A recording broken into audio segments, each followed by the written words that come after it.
الحمد لله رب العالمين والعاقبة للمتقين الصلاة والسلام على سيد الأنبياء والمرسلين وعلى آله وأصحابه أجمعين أما بعد فأعوذ بالله من الشيطان الرجيم بسم الله الرحمن الرحيم ألم نشرح لك صدرك ووضعنا عنك وزرك الذي أنقض ظهرك ورفعنا لك ذكرك فإن مع العسر يسرا إن مع العسر يسرا فإذا فرغت فانصب وإلى ربك فارغب صدق الله العظيم وصدقنا رسوله النبي الكريم الآمين ونحن على ذلك لمن الشاهدين والشاکرین۔ صدیم اسلامک وظائف سننے والوں کو السلام علیکم ورحمۃ اللہ وبرکاتہ۔ میرے ساتھیوں، آج آپ کی خدمت میں سورہ الم نشرح کے فضائل اور اس کے چند وظائف آپ کی خدمت میں پیش کروں گا۔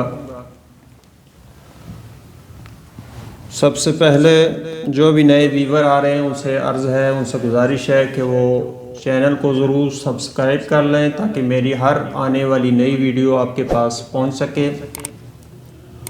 اور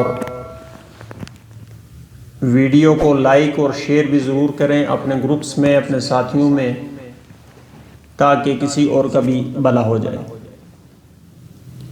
میرے ساتھیوں، ہر شخص دنیا میں مشکلات کا شکار ضرور ہوتا ہے، پریشانی کا شکار ضرور ہوتا ہے۔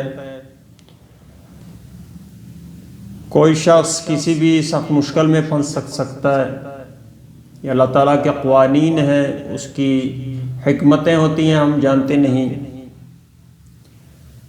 لیکن پریشانیاں، مصائب یہ آتے رہتے ہیں، یہ دنیا کی چیزیں ہیں، لیکن ہمیں یہ جاننا چاہیے کہ مصیبت میں پریشان ہونا، گھبرا جانا، یہ اس سے بھی زیادہ مشکل ہے، پریشانی سے بھی زیادہ مشکل ہے۔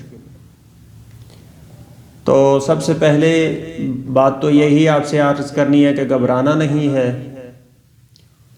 اس کے علاوہ اللہ تعالیٰ کی طرف رجوع کرنا ہے، اللہ تعالیٰ کی بارگاہ میں عاجزی کے ساتھ، اخلاص کے ساتھ، محبت کے ساتھ اسے معبود جانتے ہوئے اور خود کو اللہ تعالیٰ کا ایک غلام جانتے ہوئے ہم نے عرض کرنی ہے۔ اللہ تعالیٰ ضرور کرم کرنے والا ہے، رحم کرنے والا ہے، فضل کرنے والا ہے۔ میرے ساتھیوں، ہر شخص مشکلات میں ہے، کسی کی مالی پریشانی ہے، کسی کی جانی پریشانی ہے، کسی کی رشتوں میں کوئی دراڑ آ گئی ہے، کسی کی کوئی مسلسل ناکامی چل رہی ہے کسی بھی معاملے میں۔ تو ان تمام چیزوں سے نجات کا ایک ہی راستہ ہے، وہ ہے اللہ تعالیٰ کی بارگاہ میں سر بسجود ہونا، اللہ تعالیٰ کی بارگاہ میں اپنے معاملے کو لے کے جانا۔ لیکن اللہ تعالیٰ سنتے تو تبھی ہیں جب ہم رجوع کریں گے، ہم اللہ تعالیٰ کے بارگاہ میں اپنی عاجزی کو پیش کریں گے، اپنی جبین کو اس کے سامنے ٹیکیں گے تو ہمارا کام بن سکتا ہے۔ اللہ تعالیٰ کرم کرنے والا ہے، لیکن وہ دیکھتا ہے کہ رجوع کرنے والا دل کس کا ہے، وہ رجوع کرنے والے دلوں کو سنتا ہے اور رجوع کرنے والے دلوں کی وہ مانتا ہے۔ میرے ساتھیوں، جب بھی پریشانی آ جائے، جب بھی زیادہ ٹینشن ہو، ڈپریشن کا شکار آدمی ہو جائے یا کسی مرض کا شکار ہو جائے، تو بھی سہارا اللہ تعالیٰ کی ذات ہے، اللہ تعالیٰ کی طرف ہی رجوع کرنا چاہیے، وہی سہارے دینے والا ہے، وہی مشکلات کو حل کرنے والا ہے۔ تو میرے ساتھیوں، سورہ الم نشرح کہ فضائل تو بہت زیادہ ہیں، بہت ہی زبردست قسم کی صورت ہے، اور بہت سارے ہمارے اکابر نے اس کے عمل کیے ہیں، اس پر عامل رہے ہیں، اور لوگوں کو بھی انہوں نے یہ وظائف تفویض کیے ہیں۔ تو چند فضائل اس کے آپ کی خدمت میں عرض کروں گا۔ اگر کوئی شخص سخت مشکل میں پھنس گیا ہو، اسے نجات کا کوئی ذریعہ نظر نہ آتا ہو، تو اسے چاہیے کہ مشکل سے نجات کے لیے سورہ علم نشرح لہ 41 بار نماز عشاء کے بعد پڑھے۔ مشکل سے نجات کے لیے، پریشانی سے نجات کے لیے سورہ علم نشرح لہ 41 بار نماز عشاء کے بعد پڑھے تو اس کا مشکل کام اللہ تعالیٰ آسان فرما دیں گے۔ اس کے علاوہ میرے دوستو، جو کوئی بھی مالی پریشانی کا شکار ہو تو اس کے لیے کہ وہ نماز عشاء کے بعد 41 مرتبہ اور صبح فجر کے بعد بھی 41 مرتبہ ان دونوں اوقات میں اس کو پڑھے، اور زیادہ سے زیادہ پڑھتا رہے، کم سے کم 7 دن تک پڑھنا چاہیے۔ اس کے علاوہ پیشاب کی تکلیف کے لیے اس کا پڑھنا بھی مجرب ہے۔ اگر کسی شخص کو پیشاب کی جلن کا سامنا ہو، بندش کا سامنا ہو، تو وہ پانی پر سورۃ علم نشرح لہ دم کر لے تو اس سے اس کی تکلیف میں کمی ہوگی یا نجات حاصل ہو جائے گی۔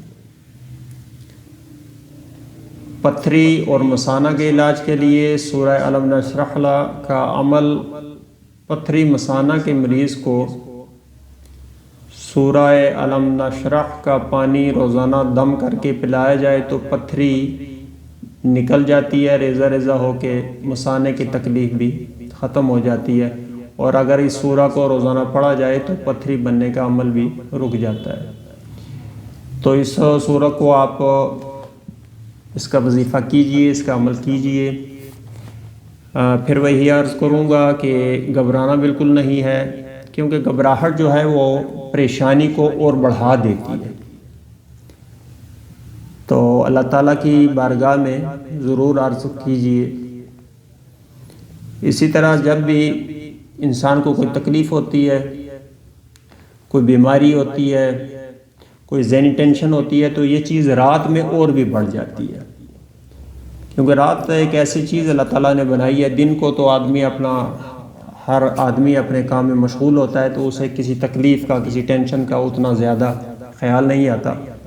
تو رات کو ہر طرف سے سکون ہو جاتا ہے تو انسان مکمل طور پر یعنی اس پریشانی میں چلا جاتا ہے، یا ڈپریشن کا شکار ہو جاتا ہے، یا اسے تکلیف یعنی زیادہ اس کا احساس ہونے لگتا ہے۔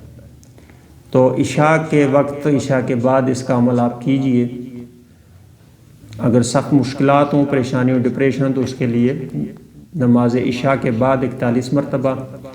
اگر اسے آپ پڑھنا چاہیں یعنی کاروبار میں ترقی کے لیے، تو اس کے لیے بہترین یہی ہے کہ 41 مرتبہ عشاء کے بعد اور 41 مرتبہ صبح۔ تو میرے ساتھیوں، امید کرتا ہوں یہ بہت سارے لوگوں کے لیے بہت فائدہ مند ہوگا۔ تو کامنٹس میں بھی انشاءاللہ لوگ آپ ضرور حصہ لیں، اور اس کے بارے میں آپ ضرور، اگر آپ کو فائدہ ہو تو ضرور مطلع فرمائیے، ہمیں خوشی ہوگی۔ تو ساتھیوں، آج کا وظیفہ اختتام پذیر ہوا۔ آئندہ انشاءاللہ کسی اور وظیفے کے ساتھ آپ کی خدمت میں حاضر ہوں گا۔ تب تک کے لیے مجھے اجازت دیجیے۔